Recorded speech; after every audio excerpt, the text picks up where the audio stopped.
जय हिंद साथियों। चलिए, साइंस की इस क्लास में आपका स्वागत है। साइंस के पहली क्लास में हम लोगों ने साइंस के उत्पत्ति और उनके परिचय व विवरण के बारे में समझे थे। इस क्लास में उनसे आगे यानी कि साइंस के बारे में पढ़ना प्रारंभ करेंगे। ठीक है, तो देखिए, साइंस में आखिर पढ़ते किसको है? साइंस में आखिर पढ़ते किसको है? तो साइंस में अक्सर हम लोग ना पर्यावरण के बारे में पढ़ते हैं। हमारा जो इन्वायरमेंट है यानी पर्यावरण है, हम ज्यादातर उनके बारे में ही स्टडी करते हैं। पर्यावरण में क्या क्या चीजें मौजूद हैं, विद्वान हैं, उन सब चीजों का स्टडी करते हैं। बाकी साइंस के 70% भाग हमारे ही इन्वायरमेंट से आता है। बाकी रही 30% भाग, तो वो यूनिवर्स वगैरह में बहुत सारी चीजें अभी भी विद्वान है, जिसे हम लोग देखने से वंचित हैं या उसके बारे में अध्ययन करने से भी वंचित हैं। तो उसके बारे में हम लोग 30% भाग में पढ़ते हैं। हालांकि आने वाले समय में उनकी प्रतिशत बढ़ेगी, लेकिन वर्तमान समय में हम लोग विज्ञान के क्षेत्र में अपना इन्वायरमेंट के बारे में 70% साइंस सिर्फ और सिर्फ इन्वायरमेंट का ही होता है। तो आखिर इन्वायरमेंट बना किससे है, या इन्वायरमेंट में कौन कौन सी चीजें मौजूद हैं? आपको भली भांति मालूम होगा कि आप जहाँ खड़े हैं वो स्थल मंडल, वो भी एक इन्वायरमेंट का ही भाग है। जल मंडल, ये भी इन्वायरमेंट का भाग है। नदी नाला तालाब झरने पानी वर्षा, ये सब क्या है, जल मंडल के अंदर है। वहीं आप देखेंगे वायुमंडल, जहां आप सांस ले रहे हैं या भिन्न भिन्न तरह की ऑक्सीजन या गैसेस जनरेट हो रही है, वो क्या है, वायुमंडल है। और उसके अलावा एक और मंडल है जिसको हम लोग जीव जैव मंडल बोलते हैं। जीव मंडल बोले या जैव मंडल बोलिए, वो भी इसी एनवायरनमेंट में पाया जाता है। और वो इन्वायरमेंट का भाग होने के साथ साथ साइंस का भी एक भाग है। यानी कहने का मतलब ये है कि यदि आप पर्यावरण के बारे में पढ़ लेंगे तो साइंस के अक्सर या साइंस के अधिकांश भाग को पढ़ लेंगे। तो आइए समझते हैं पर्यावरण क्या है। आपके चारों ओर फैली इस वातावरण को ही पर्यावरण कहते हैं, और पर्यावरण में विद्यमान भागों में बटा हुआ है। जैसे जल मंडल, उसी तरह से है स्थल मंडल, और उसी तरह से है वायुमंडल, और एक लास्ट बच जाता है आपका जैव मंडल। इन सभी मंडल से मिलकर ही पर्यावरण का निर्माण हुआ है। ठीक है, पर्यावरण का निर्माण इन चारों मंडल से मिलकर ही हुआ है। आप जरा गौर कीजिए, जल मंडल तो आप समझ ही रहे हैं, ये जल वाले भाग। हमारा तो पृथ्वी जल से भरा हुआ है। कोई कोई ऐसा भी ग्रह है जहाँ पे जल पाया ही नहीं जाता, लेकिन हमारी एक पृथ्वी है जहाँ जल की मात्रा बहुत ज्यादा है। स्थल मंडल, जहाँ हम लोग रह रहे हैं, जीव जंतु जहाँ निवास कर रहे हैं, वो क्या है, स्थल मंडल है। यानी जिस ये धरातल हमारा क्या है, स्थल मंडल का ही भाग है। वायुमंडल, ये जो आप सांस ले रहे हैं, या पेड़ पौधे जहाँ अपना ऑक्सीजन छोड़ रहे हैं, कार्बन डाइऑक्साइड एक्सेप्ट कर रहे हैं, यानी कि ये जो फ्री स्पेस है, ये क्या है, हमारा वायुमंडल है, जहाँ पे विभिन्न तरह के गैसेस पाए जाते हैं। और जैव मंडल, जैव मंडल तो आप जान रहे हैं, हम जंतु हैं, सजीव जितने भी हैं, वो सब के सब जैव मंडल के अंदर आते हैं। और सजीव भी है तो कई तरह के सजीव हैं, दो तरह के मेनली सजीव हैं। प्लांट भी एक सजीव है, एनिमल भी सजीव है, यानी कि पादप भी एक सजीव है, जंतु भी सजीव है। उसी में आप देखेंगे कि पादप का भी कई भाग है, तो जंतु का भी उसी तरह से कई भाग है।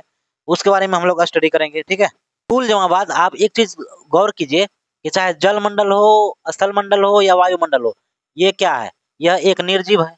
देखिए तो जरा गौर से, निर्जीव है या नहीं है? है। और उसी तरह से ये क्या है, सजीव है, अगर थोड़ी बहुत ध्यान दी जाए तो। कहने का मतलब क्या है कि जो पर्यावरण चार मंडल से मिलकर बना हुआ है, वो पर्यावरण को हम लोग अगर सजीव और निर्जीव के क्षेत्र में बांट कर बोले तो दो भागों से मिलकर बना हुआ है। कौन कौन सा? निर्जीव और सजीव, यही दोनों भाग मिलकर ना पर्यावरण का निर्माण किया है। यानी कहने का मतलब ये है कि यदि आप इन चारों मंडल को पढ़ेंगे तो भी ये पर्यावरण का सिलेबस है, या उसमें से निर्जीव और सजीव के बारे में पढ़ेंगे तो भी वह पर्यावरण का सिलेबस। और पर्यावरण अल्टीमेट किसका सिलेबस है? तो विज्ञान का है। विज्ञान का ही एक भाग है ना पर्यावरण। यानी कहने का मतलब ये है कि यदि आप निर्जीव और सजीव के बारे में, उनकी उत्पत्ति और उनका क्रियाकलाप के बारे में जान गए तो पर्यावरण के बारे में जान गए, और यदि पर्यावरण के बारे में जान गए तो आप विज्ञान के बारे में भी जान गए। आइए समझते हैं कि आखिर पर ये जो निर्जीव हो या सजीव हो, इसकी बनावट कैसी होती है। देखिए,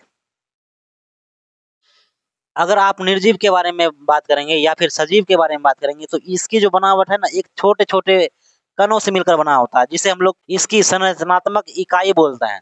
संरचनात्मक इकाई कहने से क्या मतलब है कि जो किसी शरीर का या किसी बॉडी का या किसी वस्तु का निर्माण करता है, वैसे छोटे छोटे कण को हम लोग क्या बोलते हैं, संरचनात्मक इकाई बोलते हैं। यानी आप जब निर्जीव को ही तोड़ कर देखेंगे तो आप पाएंगे कि ये जो निर्जीव है ना, बहुत छोटे छोटे कण से मिलकर बना होता है, जिसको हम लोग क्या बोलते हैं, एटम बोलते हैं, यानी हिंदी में उसको परमाणु बोलते हैं। और यही परमाणु मिलकर मॉलिक्यूल का निर्माण करता है, जिसे हम लोग हिंदी में अणु बोलते हैं। और यही अणु मिलकर एक वस्तु यानी कि निर्जीव वस्तु का निर्माण करता है। आप जानते हैं, अभी आपको बताया हम कि कोई भी निर्जीव हो या सजीव हो, यानी कोई भी मंडल हो, वो हर एक मंडल कोई न कोई पार्टिकल यानी कि कोई न कोई कण से मिलकर बना है। अगर आप निर्जीव की बात करेंगे तो वो एटम से मिलकर बना होता है, और वही एटम का बंच यानी ग्रुप बहुत सारे एटम मिलके मॉलिक्यूल का निर्माण करता है, और बहुत सारे मॉलिक्यूल मिलके एक निर्जीव बॉडी का निर्माण करता है। ठीक उसी तरह से सजीव का भी है।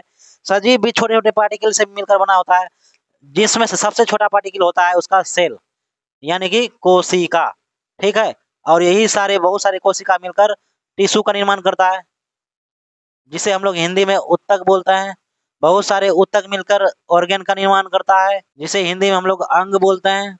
और यही अंग मिलकर अंग तंत्र का निर्माण करता है, जिसे हम लोग क्या बोलते हैं, ऑर्गेन सिस्टम बोलते हैं, और हिंदी में इसे अंग तंत्र बोलते हैं।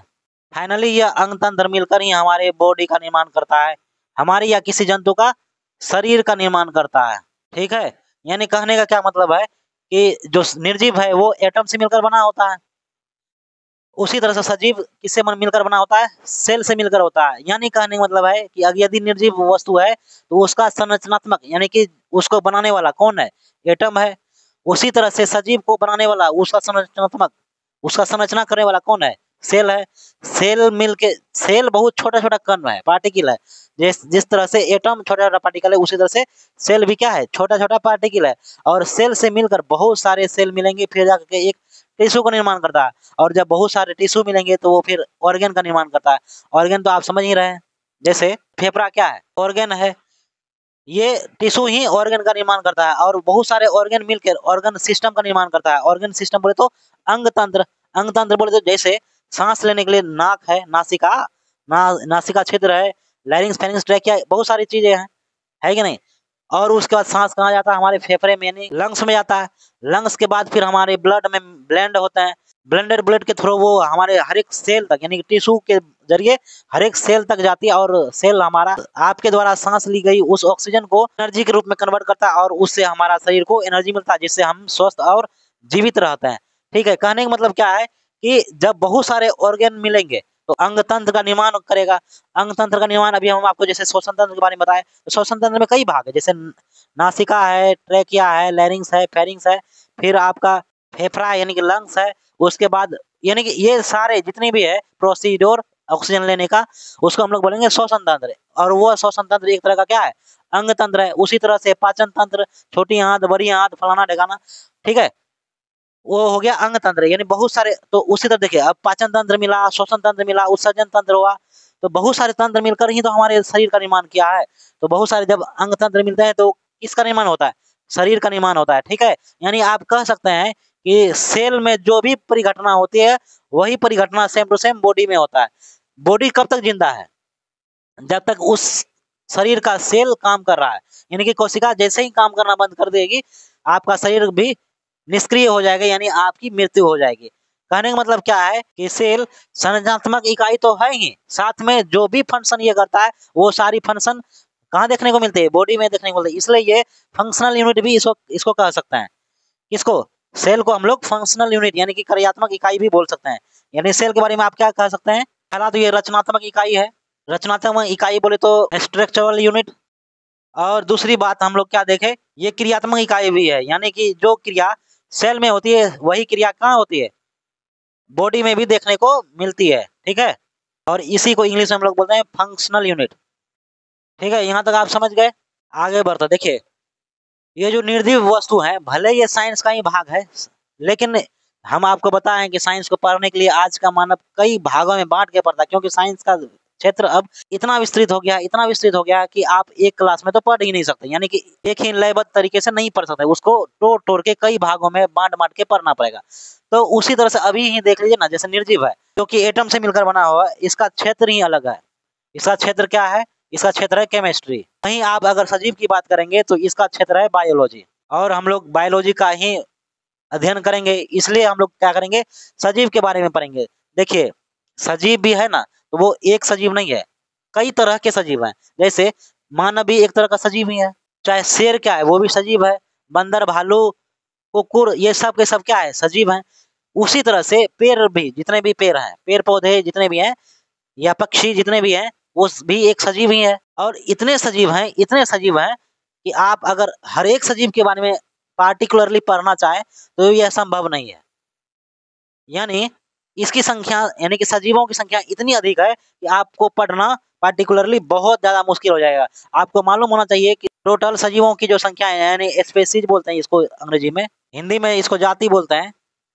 ये सजीवों की कितनी प्रजाति है, तो 1.8 मिलियन प्रजाति है। 1.8 मिलियन कहने से मतलब है कि 18 लाख। अब बताइए, यदि आप 18 लाख प्रजाति, यानी कि 18 लाख सजीव के बारे में एक-एक करके पढ़ना प्रारंभ करेंगे, तो क्या आप पढ़ पाएँगे? मुझे लगता है कि आपका एज ही निकल जाएगा, आपको इसके बारे में अध्ययन करते-करते। तो हम लोग इसको पढ़ेंगे कैसे? क्योंकि वैज्ञानिकों ने तो निकाला हुआ है 18 लाख, तो इसका मतलब है कि उन्होंने पढ़ा है, तो हम लोगों को भी पढ़ने की आवश्यकता है। तो हम लोग करेंगे क्या कि ये जो 18 लाख है ना, ये देखने को तो 18 लाख है, लेकिन हम इसको एक जैसे नेचर वाले सजीव को, या डिफरेंट डिफरेंट अलग-अलग नेचर वाले सजीव को अलग-अलग तरीके से बाँट के पढ़ेंगे, तो जो 18 लाख है वो 5-7 वर्गों में ही,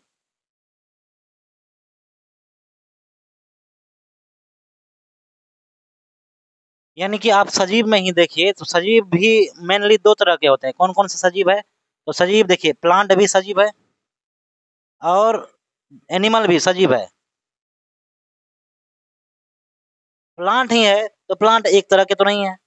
कुछ छोटे प्लांट हैं, जो बहुत छोटे होते हैं, कुछ मीडियम साइज़ के प्लांट हैं और कुछ बहुत ज़्यादा बड़े-बड़े प्लांट हैं। इसलिए इसकी भी जो प्रजाति है ना, वो लाखों में है। यानी कि इसलिए इसको भी हम लोग अगर पढ़ेंगे, तो इसको कई भागों में बाँट कर पढ़ेंगे, टो-टोड़ कर पढ़ेंगे। माने एक जैसे प्रकृति रखने वाले पौधे को एक ही वर्ग में पढ़ेंगे और अलग प्रकृति रखने वाले पौधे को अलग प्रकार से पढ़ेंगे। जैसे प्लांट को ही देखिए हम लोग 3 भागों में बाँट के पढ़ेंगे। पहला होता है हर्ब, दूसरा होता है सर्ब और तीसरा होता है ट्री। हर्ब में उन पौधों को रखते हैं जो बहुत ज़्यादा छोटे होते हैं। बहुत छोटे होने का मतलब है कि इसकी जो ऊँचाई होती है ना, वो मैक्सिमम 1 मीटर तक हो सकता है। जैसे आप देख लीजिएगा तुलसी को, तुलसी की ऊँचाई भी कोई ख़ास होती नहीं है। तुलसी ले लीजिए, पुदीना ले लीजिए, उसी प्रकार से आप अजवाइन ले लीजिए, और इस तरह से जितने भी इस साइज़ के पेड़-पौधे हैं या इस साइज़ के पौधे हैं, उनको हम लोग किस में रखते हैं? हर्ब में रखते हैं। दूसरी भाग है सर्ब। सर्व में हम लोग किस पौधे को रखते हैं? थोड़ी मीडियम साइज़ की, जैसे जैसे कि नींबू हो गया, नींबू के पौधे को देखे होंगे आप, या फिर उसी तरह से हिबिस्कस को देखे होंगे, मेहंदी के पौधे को देखे होंगे, और भी बहु इसी तरह से ये सब क्या है कि सर्व है। और ट्री तो आप जान रहे हैं, आम, पीपल, बरगद, इस तरह से क्या है, वो ट्री है। यानी कि आप तुलसी या पुदीना या अजवाइन, जो जिसको हम लोग हर्ब के अंदर रखते हैं, उसकी साइज़ देखिएगा, शेप साइज़ देखिएगा, वो बहुत ही छोटे लेवल पे होता है। हार्डली 1 मीटर, 1.5 मीटर ऐसा करके होता है। लेकिन आप जब सर्व को देखेंगे, सर्व जैसे नींबू का पौधा, हिबिस्कस का पौधा, मेहंदी का पौधा, इसकी जो साइज़ होती है, ना तो ज़्यादा लंबी होती है और ना ही ज़्यादा छोटा होता है। ये मीडियम साइज़ का पौधा होता है और इसकी प्रकृति भी लगभग-लगभग सेम ही है, एक ही जैसी है। इसलिए हम लोग वैसे जितने भी पौधे हैं, उसको हम लोग सर्व के अंदर पढ़ेंगे। और ट्री, ट्री तो आप जान ही रहे हैं, इसकी ऊँचाई बहुत ज़्यादा होती है। बहुत ज़्यादा कहने का मतलब ये है कि हर्ब और सर्व से बड़ा ही होगा।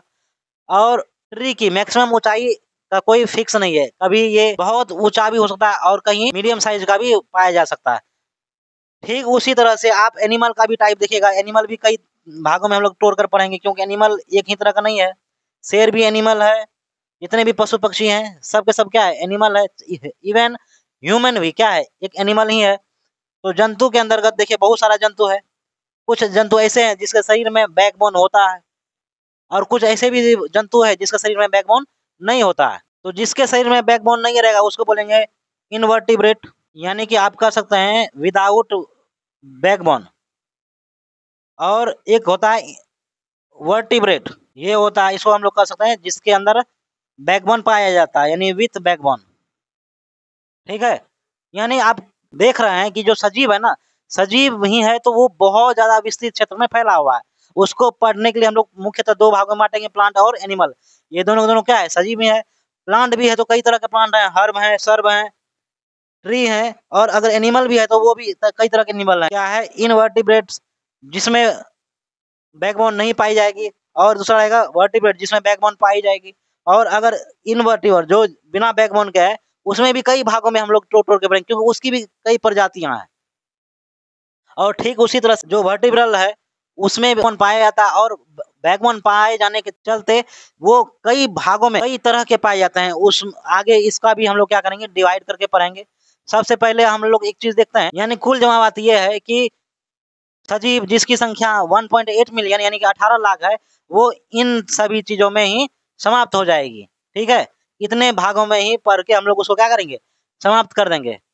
कुछ जीव तो आज भी ऐसी है जिसकी आज तक पता ही नहीं लगा कि समुद्र के अधिकतम गहराई में क्या है या कैसे जीव हैं, ये वैज्ञानिकों से भी वंचित है। ठीक है, लेकिन इतने जो अभी हमारे सामने पड़ा हुआ है प्लांट एनिमल, ये प्लांट हो या एनिमल हो, इसकी जो संरचना होती है वो किससे होती है, छोटे छोटे सेल से मिलकर बना होता है ये।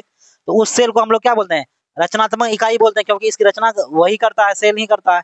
और इसका जो कार्य होता है उसको कार्य कराने में, यानी उसकी कार्य को गतिशील प्रदान करने में कौन सहायक होता है, तो सेल ही सहायक होता है। इसलिए सेल को हम लोग क्या बोलते हैं, क्रियात्मक इकाई भी बोलते हैं। ठीक है, आगे बढ़ते हैं। चाहे प्लांट की सेल हो चाहे एनिमल की सेल हो, एक बात बताइए, तो जो प्लांट का सेल होगा इसका कार्य अलग है, एनिमल का जो सेल होगा उसका कार्य अलग है। जब कार्य अलग अलग है तो सेल का शेप और साइज भी तो अलग अलग होगा। आई बात समझ में? कहने का मतलब जैसे हमारा पाचन तंत्र को ही ले लीजिए, पाचन तंत्र यानी कि आहार नाल में ही ले लीजिए। आहार नाल में क्या क्या आता है, छोटी आंत, बड़ी आंत, मुंह, गुहा, ये सब आता है।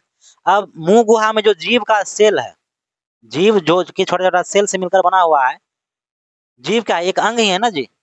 तो अंग किससे बना है, टिश्यू से, और टिश्यू किससे बना है, सेल से। तो इसमें जो सेल पाए जाते हैं, और यही आहार जब इसके थ्रू होके छोटी आंत तक जाती है, वहां क्या होता है, भोजन का पाचन होता है।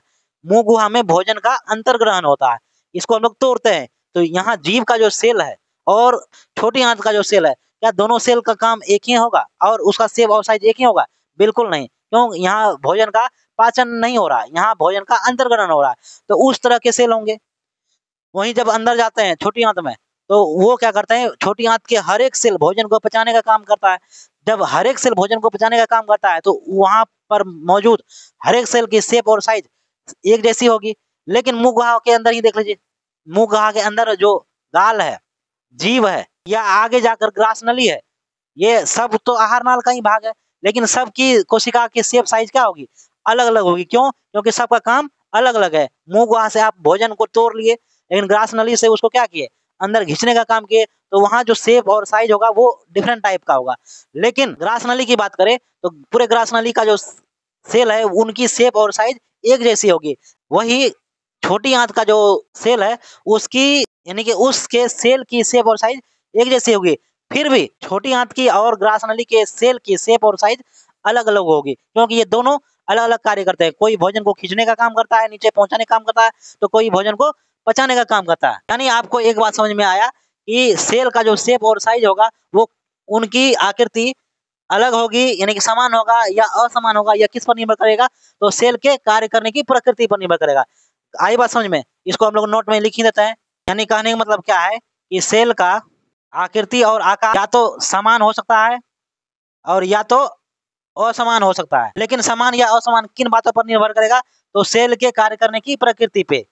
ठीक है, पर ऐसे बहुत सारे सेल है जिसका कार्य एक ही जैसा है, लेकिन फिर भी उसकी शेप और साइज बदलती रहती। जैसे आप अमीबा को देखे होंगे, अमीबा जो कि कूटपाट विधि से भोजन का अगर अंतर्ग्रहण करता है, तो अमीबा को देखिएगा कभी ऐसा है इसका शेप साइज, और वही कुछ देर बाद उसका शेप साइज कुछ इस तरह का हो जाएगा, या फिर ये बदल कर कुछ इस तरह का हो सकता है। यानी किसी भी तरह का शेप और साइज हो सकता है।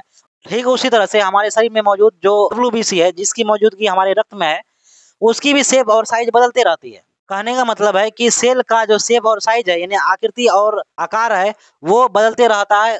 वो बदलना किस पर निर्भर करता है, तो सेल के कार्य करने की प्रकृति पर, यानी क्षमता पर निर्भर करता है। ठीक है, हो सकता है कि एक ही तरह के कार्य करता हो सेल, पर फिर भी उसके शेप और साइज बदलते रहते, जैसे कभी हम लोग प्रोटोजोआ और डब्ल्यूबीसी वगैरह में देखें, और हो ये भी हो सकता है कि कार्य अलग-अलग कर रही हो, पर फिर भी उसके सेल की शेप और साइज नहीं बदल रही है। कहने का मतलब है कि जंतु का जो शरीर सेल से मिलकर बना है, वो सेल कार्य के आधार पर अपनी शेप और साइज को बदल भी सकती है और नहीं भी बदल सकती है। तो ये सजीव की खासियत होती है। आइए हम लोग जानते हैं कि सजीव कितने भागों में बटा हुआ है, यानी कि सजीव जो है वो कितने तरह के होते हैं। मेनली हम लोग सजीव को 2 भागों में प्लांट और एनिमल तो बाँट दिए, लेकिन ये प्लांट और एनिमल से पहले भी सजीव को हम लोग सेल के आधार पर हम लोग बाँट सकते हैं। कैसे?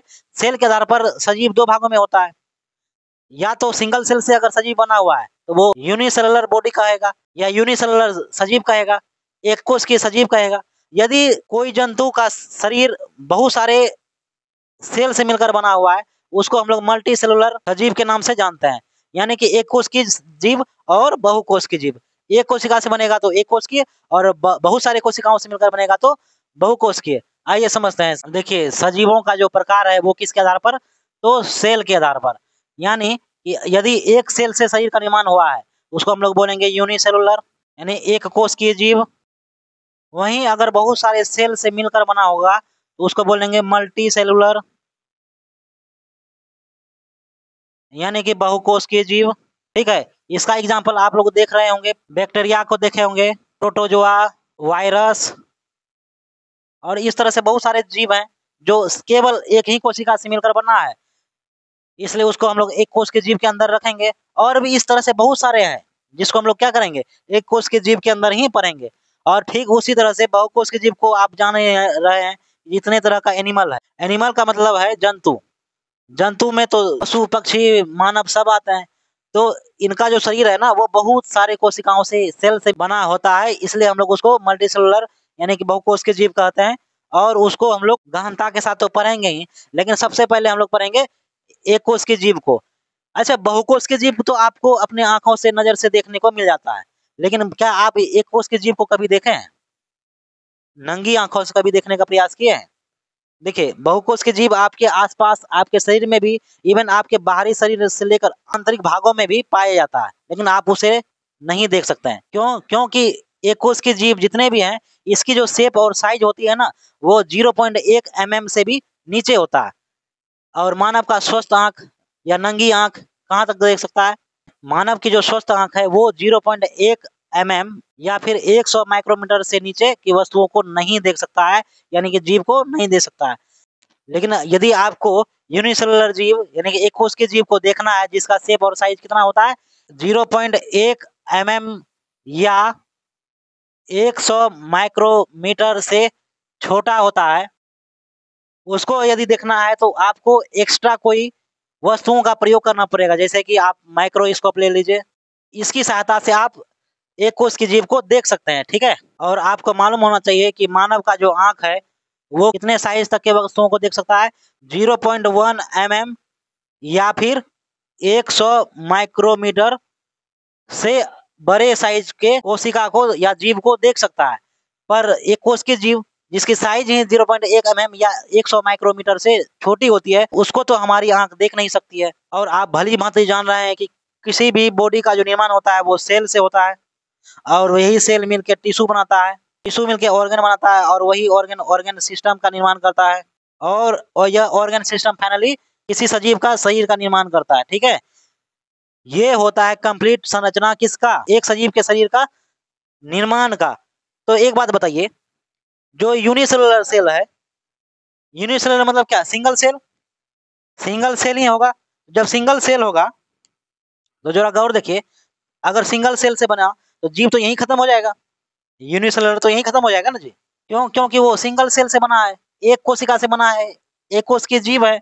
तो उस इसका मतलब क्या है कि एक कोश की जीव में ये टिश्यू, ऑर्गन, ऑर्गन सिस्टम या बॉडी, ये सब बनने वाली प्रक्रिया नहीं होती है। आई बात समझ में? और वहीं अगर मल्टी सेलुलर की बात करें, मल्टी सेलुलर मतलब कि बहुत सारे कोशिका, तो उसमें ये सारे प्रोसीजर फॉलो होती है, यानी कि cell, tissue, organ, organ system और लास्टली बॉडी का निर्माण किया जाता है। ये कंप्लीट प्रोसीजर किसका है? ये मल्टी सेलुलर के लिए है। मल्टी सेलुलर बोले तो बहुकोश की जीव का है। आइए थोड़ी बहुत अगर कोशिका पर अगर चर्चा हुई है तो हम लोग जान ही लेते हैं कि सबसे बड़ी कोशिका कौन सी है, सबसे छोटी कोशिका कौन सी है, सबसे लंबी कोशिका कौन सी है? देखिए सबसे छोटी जो कोशिका होती है ना, जिसकी साइज 0.1 माइक्रोमीटर होता है, ये एक बैक्टीरिया का होता है जिसका नाम है माइकोप्लाज्मा गैलीसेप्टिकम बैक्टीरिया। ठीक है, इसका क्या नाम है भाई? Mycoplasma gallisepticum bacteria. ठीक है, वहीं आप सबसे बड़ी कोशिका को देखेंगे, आपको शुतुरमुर्ग के अंडों में दिखाई देता है। इस यानी कि इसकी जो शेप और साइज है ना, वो 170 गुना 155 mm का होता है। यानी 170 लंबाई और 155 mm चौड़ाई। ये किसका है? शुतुरमुर्ग के अंडे का है। ठीक है, और वहीं आप जब सबसे लंबी की बात करेंगे, तो सबसे लंबी जो कोशिका है ना, वो तंत्रिका तंत्र है। वो जो कि कहाँ पाया जाता है? जंतु के शरीर में पाया जाता है। कौन सा? तंत्रिका तंत्र। देखिए कंफ्यूज होने वाला बात नहीं है, बड़ी कह दिए और लंबी कह दिए तो आप लोग सोच रहे होंगे कि बड़ा और लंबा एक ही बात तो हुआ। बात एक नहीं हुआ। लंबा एफिल टावर लंबा है, बड़ा नहीं है, लेकिन ताजमहल बड़ा है, वो लंबा नहीं है। ठीक है, देखने में विशाल, विशाल का नहीं मतलब है जिसकी वृद्धि चौतरफी हुई है, उस वो होगा विशाल यानी कि बड़ा। और जिसका निर्माण केवल एक तरफा हुआ है, यानी कि जिसकी साइज केवल एक दिशाओं में है, उसे हम लोग लंबे बोलते हैं। ठीक है, तो आप इसमें कंफ्यूज नहीं होइएगा कि सबसे छोटी कोशिका कौन सा है। माइकोप्लाज्मा गैलीसेप्टिकम बैक्टीरिया नाम का है, जिसका साइज कितना होता है? 0.1 mm का होता है। वहीं सबसे बड़ी की बात करें, बड़ी सेल, तो वो किस में पाया जाता है? तो शुतुरमुर्ग के अंडे में पाया जाता है। और ये शुतुरमुर्ग का अंडा इतना होता है वजन में, 1.5 से 2 किलो का आसपास होता है भाई। 1.5 से 2 kg का अंडा होता है, जिसका साइज कितना है? 170 mm इंटू 155 mm। 170 क्या है? उसकी लेंथ है, और 155 क्या है? उसकी चौड़ाई है, विड्थ है। अच्छा, थोड़ी बहुत मानव के भी बारे में जान लेते हैं। सबसे विकसित सजीव कौन है? तो मानव है। तो थोड़ी बहुत मानव के बारे में भी जान लेते हैं। मानव शरीर की जो सबसे लंबी कोशिका होती है, वो तंत्रिका तंत्र यानी कि न्यूरॉन ही होता है। वहीं आप छोटी कोशिका की बात करें, तो गूगल पर आप देखेंगे ना, वहां आपको स्पर्म दिया हुआ है, लेकिन एक्चुअल में स्पर्म ना होकर वो क्रेनवल नाम का सेल है, जो कहाँ पाया जाता है? मस्तिष्क में पाया जाता है। ठीक है, ये आपका एनसीईआरटी में दिया हुआ है। और वहीं सबसे लंबी, छोटी के बाद अगर आप सबसे बड़ी कोशिका की बात करेंगे, तो ये ओवम है, जो कहाँ पाया जाता है? महिलाओं के शरीर में पाया जाता है, ओवम। ठीक है, अब हम लोग चर्चा करते हैं एक कोश के जीव को। अच्छा, एक कोश के जीव को पढ़ने का क्या मतलब है? यानी कि इसमें हम लोग क्या पढ़ेंगे? एक कोश के जीव में हम लोग यही ना पढ़ेंगे कि आखिर एक कोश के जीव के बॉडी का जो संरचना है, वो किस प्रकार का है, यानी उसकी बनावट कैसी है, वो उनके कार्य करने की प्रणाली, जनन करने की प्रणाली, या फिर उसके इस इन्वायरमेंट में रहना किस तरह का है, इसी को जानना ही हम लोग तो एक कोश के जीवों का अध्ययन कहते हैं ना। तो इसको जानने के लिए सबसे पहली बात है कि एक कोश के जीव को आपको देखना पड़ेगा, और वो तो आपको दिखेगा नहीं। जब आपको दिखेगा ही नहीं, तो फिर आप इसका अध्ययन कैसे करेंगे? इसको भी देखा गया, किसके माध्यम से? तो माइक्रोस्कोप के माध्यम से। यानी कि मतलब है कि अगर आपको एक कोश के जीव का अध्ययन करना है, तो सबसे पहले माइक्रोस्कोप कैसे मानव जीवन में आया, उसको अध्ययन करना पड़ेगा। और माइक्रोस्कोप के जरिए जो एक कोश के जीवों का अध्ययन किया गया, तो माइक्रोस्कोप को बनाने में कौन कौन से वैज्ञानिक अपनी भूमिका अदा की, और कैसे कैसे उसका निर्माण हुआ, इसके विषय में जानना बेहद आवश्यक है। किससे पहले? एक कोश के जीव को पढ़ने से पहले। चलिए, आज द्वितीय क्लास था, तो इस क्लास को आज यहीं रोकते हैं। मिलते हैं अगले क्लास में, तब तक के लिए जय हिंद।